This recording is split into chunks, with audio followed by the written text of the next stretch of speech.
I remember sitting there at the airport, heart racing, the noise around me fading into the background as the weight of what had just happened settled in. It wasn't the first time I'd argued with him about her, and I'd always managed to forgive him, to rationalize his decisions. But this was supposed to be different. It was our honeymoon, our time. I had explicitly told him how I felt, how I didn't want anyone else there, and how much I was looking forward to just the two of us. So, when I saw her walking toward us, smiling, luggage in tow, I felt my stomach churn. We had been planning this trip for months. I spent countless hours daydreaming about the sun-soaked beaches, romantic dinners, and quiet moments. A honeymoon is supposed to be the start of something beautiful, a sacred time to celebrate love and companionship. But now, I was standing in the middle of an airport terminal, blindsided and betrayed. It wasn't even that I didn't like his sister. She was a broken bar fine,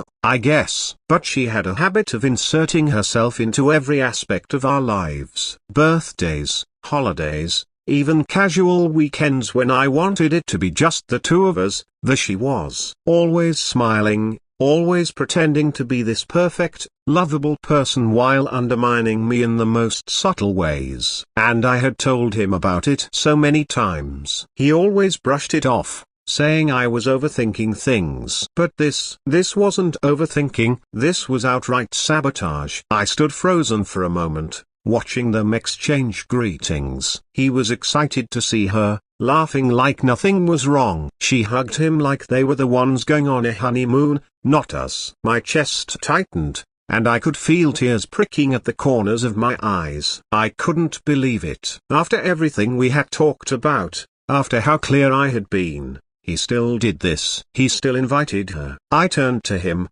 my voice shaky, barely able to keep it together. "What is she doing here?" I asked, my heart pounding. He looked at me like I was overreacting, as usual. "Babe, she's family. I thought it'd be fun for her to join us for a couple of days. It's not a big deal. You'll still get plenty of alone time with me." I couldn't believe my ears. A couple of days? Fun? This was our honeymoon, not a family vacation. I had specifically told him that I wanted it to be just us, no one else. I felt the anger bubbling up inside me, but instead of exploding, I took a deep breath. I didn't want to cause a scene. "Not here, not now. I can't do this," I whispered, my voice breaking. "What do you mean?"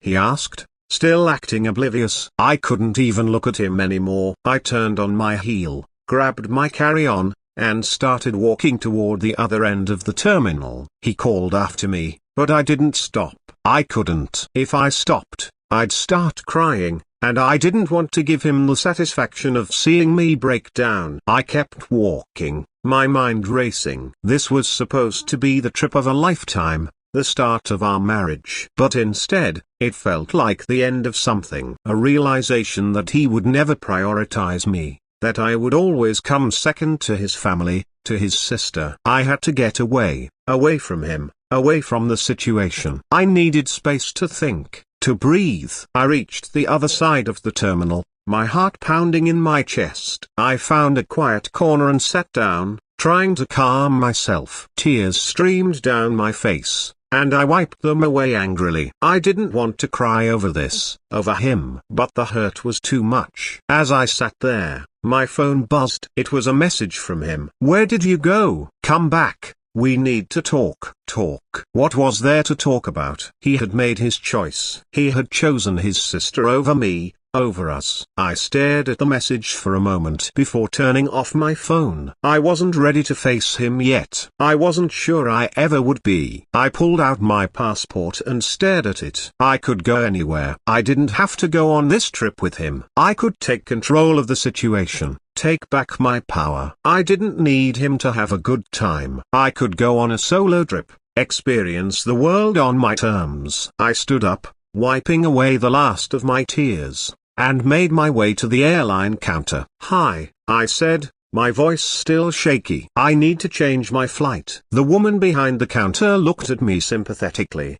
"Where would you like to go?" I paused for a moment, thinking, anywhere but here, anywhere but with him. "Bali," I said finally. I had always wanted to go there, and now seemed as good a time as any. She typed on her computer for a few moments before nodding. "We have a flight leaving in 2 hours. Would you like to book it?" I nodded, my heart racing. "Yes, please." As she processed my request, I felt a strange sense of relief wash over me. I was taking control of the situation, doing something for myself. I wasn't going to let him ruin this for me. I wasn't going to let his sister ruin this for me. I sat in the waiting area, my heart still pounding, but for a different reason now. I was excited. I was nervous. I had never done anything like this before. But it felt right. It felt empowering. 2 hours later, I was boarding a flight to Bali, my mind still spinning but calmer now. As the plane took off, I looked out the window and watched the ground fall away beneath me.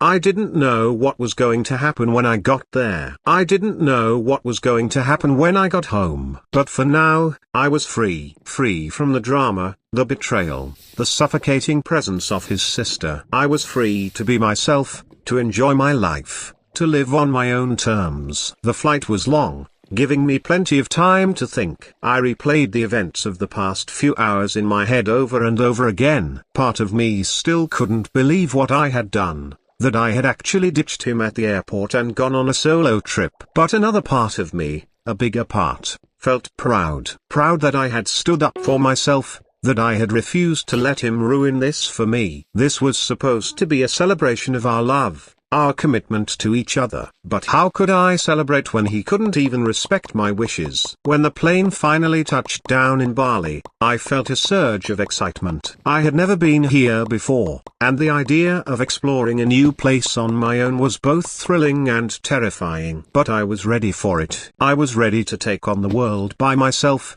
to prove to myself that I didn't need him or anyone else to make me happy. I checked into a beautiful resort by the beach, the kind of place we had originally planned to stay at together. But now, it was just me, and that was okay. More than okay, actually. I spent my days lounging by the pool, sipping cocktails, and exploring the local markets. I took long walks on the beach, feeling the sand between my toes, the sun on my skin. It was peaceful. It was perfect. For the first time in a long time, I felt like I could breathe. There was no one around to tell me what to do or how to feel. I didn't have to worry about his sister showing up uninvited, or about him brushing off my concerns. I was free to do whatever I wanted, whenever I wanted. I hadn't turned my phone back on since I left. I didn't want to deal with the inevitable messages and calls from him. I wasn't ready to face that yet. I knew I would have to eventually, but for now, I was content to enjoy my solo adventure. One evening,